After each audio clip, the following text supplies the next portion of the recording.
رسول اللہ صلی اللہ علیہ وسلم نے 3 اوقات میں نماز پڑھنے اور مردوں کو دفن کرنے سے منع فرمایا. نمبر 1 طلوع آفتاب کے وقت حتیٰ کہ بلند ہو جائے. نمبر 2 جب سورج دوپہر کے وقت عین سر پر ہو حتیٰ کہ ڈھل جائے. اور نمبر 3 غروب آفتاب کے وقت حتیٰ کہ غروب ہو جائے. یعنی جن اوقات میں نماز پڑھنا منع ہے انہی میں دفنانا بھی.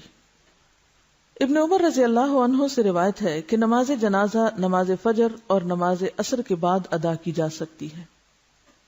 یعنی فجر کی نماز پڑھ کے ساتھ ہی جنازہ پڑھا جا سکتا ہے. حرم میں عام طور پہ ایسے ہوتا ہے. اسی طرح عصر کی نماز کے بعد بعض اوقات جنازہ پڑھا جاتا ہے. عام نماز منع ہے لیکن جنازے کی نماز پڑھی جا سکتی ہے. قبر گہری کھودیں، اسے ہموار اور صاف رکھیں. میت کو پاؤں کی طرف سے قبر میں داخل کریں. میت کو قبر میں رکھتے ہوئے یہ دعا پڑھیں: بسم اللہ وعلی ملت رسول اللہ صلی اللہ علیہ وسلم.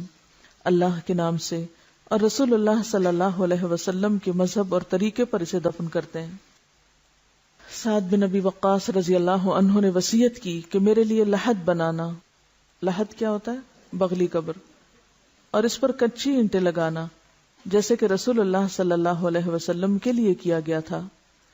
آپ صلی اللہ علیہ وسلم کی قبر اونٹ کی کوہان جیسی تھی.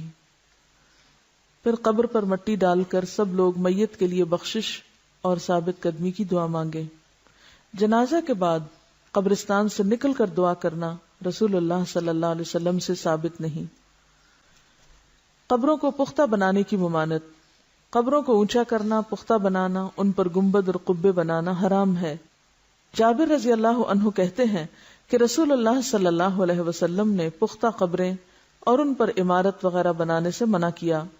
نیز آپ نے قبر پر بیٹھنے اور ان کی طرف منہ کر کے نماز پڑھنے سے بھی منع فرمایا ہے. چاہے کوئی شخص مجاور بن کے بیٹھے یا چلہ کشی کے لیے، سب ناجائز ہے. رسول اللہ صلی اللہ علیہ وسلم نے قبروں پر لکھنے سے بھی منع فرمایا. حضرت علی بیان کرتے ہیں کہ مجھے رسول اللہ صلی اللہ علیہ وسلم نے حکم دیا کہ میں ہر تصویر مٹا دوں اور ہر اونچی قبر برابر کر دوں. ام حبیبہ اور ام سلمہ نے رسول اللہ صلی اللہ علیہ وسلم سے ایک گرجے کا ذکر کیا کہ اس میں تصویریں لگی تھی، یعنی حبشہ کے علاقے میں جب یہ ہجرت کر کے گئی ہیں، کیونکہ عرب میں تو گرجا نہیں تھا. آپ نے فرمایا جب ان لوگوں کا کوئی نیک شخص مر جاتا تو وہ اس کی قبر پر مسجد بناتے اور وہاں تصویریں بناتے. قیامت کے دن یہ لوگ اللہ کے سامنے بدترین مخلوق ہوں گے. رسول اللہ صلی اللہ علیہ وسلم نے آخری بیماری مرض الموت میں فرمایا اللہ تعالیٰ یہود و نصارہ پر لعنت کرے جنہوں نے اپنے پیغمبروں کی قبروں کو مسجدیں بنا لیا. حضرت عائشہ نے فرمایا اگر اس بات کا ڈر نہ ہوتا کہ لوگ آپ کی قبر کو مسجد بنا لیں گے تو آپ کی قبر کھلی جگہ میں ہوتی، یعنی اس ریسٹرکٹڈ ایریا میں نہیں. اور یاد رکھیے کہ یہ جو قبر کے ساتھ مسجد نبوی ہے یہ قبر کی وجہ سے نہیں بنائے گی. مسجد پہلے تھی اور قبر قریب بنائے گی اور پھر وسعت کی وجہ سے وہ ایک طرح سے جیسے مسجد کے اندر شامل ہوگی، حالانکہ اب بھی وہ ایک طرح سے الگ ہے، ایک کارنر پر ہے، بیچ میں نہیں آئی. ساری ایکسٹینشن پیچھے کی طرف ہوئی، آگے نہیں ہوئی. رسول اللہ صلی اللہ علیہ وسلم نے فرمایا میں نے تمہیں قبروں کی زیارت سے منع کیا تھا، اب تم ان کی زیارت کیا کرو. ایک روایت میں ہے قبروں کی زیارت موت یاد دلاتی ہے. شیخ البانی فرماتے ہیں نبی صلی اللہ علیہ وسلم نے قبروں کی زیارت کرنے والی عورتوں پہ لعنت کی، مگر اس کے بعد آپ نے اجازت دے دی تو اس میں مرد عورت دونوں شامل ہیں. آپ صلی اللہ علیہ وسلم ایک ایسی عورت کے پاس سے گزرے جو قبر پر بیٹھی رو رہی تھی. آپ نے اسے اللہ سے ڈرنے اور صبر کرنے کا حکم دیا. اگر عورتوں کا قبرستان جانا ناجائز ہوتا تو آپ اس کو قبرستان آنے سے بھی منع کرتے، صرف رونے سے نہیں بلکہ وہاں بیٹھنے سے یا آنے سے بھی. حضرت عائشہ اپنے بھائی عبد الرحمن کی قبر کی زیارت کو گئیں. ان سے کہا گیا کیا نبی صلی اللہ علیہ وسلم نے عورتوں کو اس سے منع نہیں کیا؟ تو حضرت عائشہ نے فرمایا پہلے منع کیا تھا پھر اجازت دے دی تھی. حضرت عائشہ فرماتی ہیں میں نے نبی صلی اللہ علیہ وسلم سے پوچھا جب میں قبرستان میں جاؤں تو کون سی دعا پڑھوں، اور آپ نے دعا سکھائی. تو اس سے کیا پتہ چلتا ہے کہ عورت جا سکتی ہے لیکن کثرت سے جانا منع ہے، ورنہ تو آپ کہتے کہ تم نے جانا ہی کیا ہے وہاں تو کیوں یہ دعا سیکھتی ہوں. حضرت ابو ہریرہ سے روایت ہے کہ رسول اللہ صلی اللہ علیہ وسلم نے کثرت سے قبروں کی زیارت کرنے والی عورتوں پہ لعنت فرمائی ہے. اس سے پتہ چلتا ہے کہ بکثرت زیارت منع ہے مگر کبھی کبھار جانے کی رخصت موجود ہے. وجہ کیا ہے؟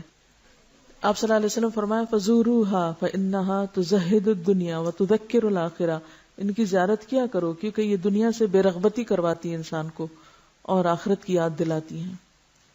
رسول اللہ صلی اللہ علیہ وسلم نے فرمایا مردوں کو برا نہ کہو، جو اعمال انہوں نے کیے تھے وہ انہیں مل گئے۔ ہم لوگ اس ادب اور اخلاق سے بھی عاری ہیں، وہیں بیٹھے بیٹھے شروع ہو جاتے ہیں کہ اس کا چہرہ ایسے لگ رہا ہے، اس کے ہونٹ ایسے ہیں تو اس کا ناک ایسا ہے تو اس کی رنگ ایسا ہو رہا ہے تو اس نے پتہ نہیں کون کون سا گناہ کیا ہوگا۔ حالانکہ بعض اوقات بعض بیماریاں ایسی ہوتی ہیں کہ جن کی وجہ سے اسکن کا رنگ تبدیل ہو جاتا ہے۔ اور ایک بات یاد رکھیے کہ جو شخص یہ کہتا ہے کہ لوگ ہلاک ہو گئے، وہ سب سے زیادہ ہلاک ہونے والا ہے۔ کوئی حق نہیں کسی کو کہ کسی کے بارے میں کس طرح کمنٹ کرے، یعنی کسی کی تعریف اگر نہیں کر سکتے تو اس کی برائیوں پر بھی زبان نہ کھولو، کیونکہ وہ اپنے انجام کو پہنچ گئے۔ زیارت قبور کی دعائیں، جو شخص قبروں کی زیارت کرنے جائے تو وہ یہ دعا پڑھے السلام علی اہل الدیار من المؤمنین والمسلمین ویرحم اللہ المستقدمین منا والمستأخرین وانا انشاء اللہ بکم للاحقون۔ مومن اور مسلمان گھر والوں پر سلامتی ہو، ہم میں سے آگے جانے والوں اور پیچھے رہنے والوں پر اللہ تعالی رحم فرمائے، اور اگر اللہ نے چاہا تو ہم بھی عنقریب تم سے ملنے والے ہیں۔ مسلم ہی کی ایک روایت میں یہ الفاظ بھی ہیں اسأل اللہ لنا ولکم العافیہ، میں اللہ تعالیٰ سے اپنے اور تمہارے لیے عافیت کی دعا کرتا ہوں۔ آپ نے سوال یہ کیا تھا کہ اگر کوئی شخص کہیں فوت ہو جائے تو اس کو ٹرانسپورٹ کر کے دوسری جگہ لے جایا جا سکتا ہے؟ پسندیدہ تو یہی ہے کہ جہاں کوئی فوت ہوئے وہیں دفن کرے، کیونکہ زمین تو ساری اللہ کی ہے۔ کیونکہ ظاہر ہے کہ کسی مردے کو ٹرانسپورٹ کرنا آسان کام نہیں، الا یہ کہ کہیں کوئی مسلمانوں کا قبرستان نہیں یا کوئی جگہ نہیں مل رہی تو دوسری جگہ لے جا کے دفن کر دیں، لیکن کتنا خرچ اٹھتا ہے اس پہ۔ مجھے یاد ہے کہ ایک زمانہ تھا کہ جب انگلینڈ میں رہنے والے مسلمان تقریباً سارے مردوں کو پاکستان روانہ کرتے تھے اور اس کے لیے باقاعدہ فنڈ ریزنگ کرتے، چندے اکٹھے کرتے اور ہزاروں پاؤنڈ اس پہ خرچ کرتے تھے۔ میرے خیال میں اگر وہیں پر قبرستان کا انتظام کر لیتے، جب اپنے گھر انہوں نے وہاں بنائے ہوئے ہیں تو مردوں کے لیے پاکستان ہی کیوں، ان کو بھی وہیں چھوڑ دیں۔ اسی پیسے سے اگر ہر کوئی اپنے اس مردے کے نام پہ ایک ایک اسکول اپنے گاؤں میں بنوا دیتا تو کتنے بچوں کی تعلیم کا انتظام ہو جاتا اور اس مردے کے لیے بھی صدقہ جاریہ ہوتا۔ ہم بعض اوقات غیر ضروری جگہوں پر مال خرچ کرتے ہیں، حالانکہ اس سے بہتر مقامات اور مواقع موجود ہوتے ہیں جن پہ اگر تھوڑا سا غیر جذباتی ہو کے سوچا جائے تو بہت فائدہ ہو سکتا ہے۔ جیسے اگر ایک مردے کے اوپر 1000 پاؤنڈ بھی خرچ آیا ہے، مجھے نہیں معلوم آج کل کتنا ٹکٹ ہے مردے کے لیے، کیونکہ وہ ایک سواری کا نہیں، ویسا 2 یا 3 کے برابر ٹکٹ ہوتا ہے، اس کو ویسے بھی وہ لگیج میں ڈال کے بھیجتے ہیں، اندر جہاز میں اوپر تھوڑی رکھتے ہیں۔ تو کرامت کے بھی خلاف بات بنتی ہے نا، ایک شخص جو فوت ہو چکا ہے، اب اس نے جانا زمین میں ہی ہے، وہاں اس زمین میں ڈالنے کے لیے کسی اور زمین میں آپ اس کو بھیج رہے ہیں، اور پھر اس سے حاصل کیا ہوگا؟ یعنی صرف دوسروں کی تسلی کے لیے، اور پھر اس پہ کتنے کتنے دن گھروں میں، وہ تو ایک خرچہ ہے نا کہ ٹکٹ آپ کو وہاں سے لینا پڑے گا، اس کے لیے 1000 پاؤنڈ اگر لگتا ہے تو آج کل 1000 پاؤنڈ جو ہے وہ تقریباً میرے خیال ہے لاکھ کے برابر ہے، یہ زیادہ ہے، میرے خیال ہے 1,14,000 یا 20 کچھ اس طرح بنے گا۔ اب اتنے پیسوں میں آپ کسی ایک گاؤں میں 2 کمروں کا اسکول بنا سکتے ہیں۔ اچھا، پھر انتظار میں جو وقت گزرتا ہے، 8 دن بعد میت آ رہی ہے، 8 دن گھر میں مجلس قائم ہے، سب لوگ کام کاج چھوڑ کے پتہ نہیں کہاں کہاں سے اکٹھے ہو رہے ہیں، اور پھر اس پر جو کھانے پینے کا خرچ چلتا ہے، لوگ قرضہ اٹھا اٹھا کے آنے والوں کی خاطرداری کر رہے ہوتے ہیں، وہ سارا اگر ملایا جائے تو اس سے کہیں بہتر کام ہو سکتے ہیں، اور جانے والے کے لیے دعا کر کے صبر کیا جائے، کیونکہ تھوڑے دن ہیں ہمارے بھی، وہیں جا بیٹھیں گے ہم بھی۔ تو جب ہمارے سامنے مقاصد واضح نہیں ہوتے تو پھر ہم اپنے جذبات، اپنی تسلی، اپنے سکون اور اپنی خواہش پورے کرنے کے لیے بلا ضرورت اس طرح کی تکلیف کرتے ہیں۔ اور جب نبی صلی اللہ علیہ وسلم کی واضح حدیث ہے کہ جلدی کرو، دیر نہ کرو، تو پھر کوئی جواز نہیں۔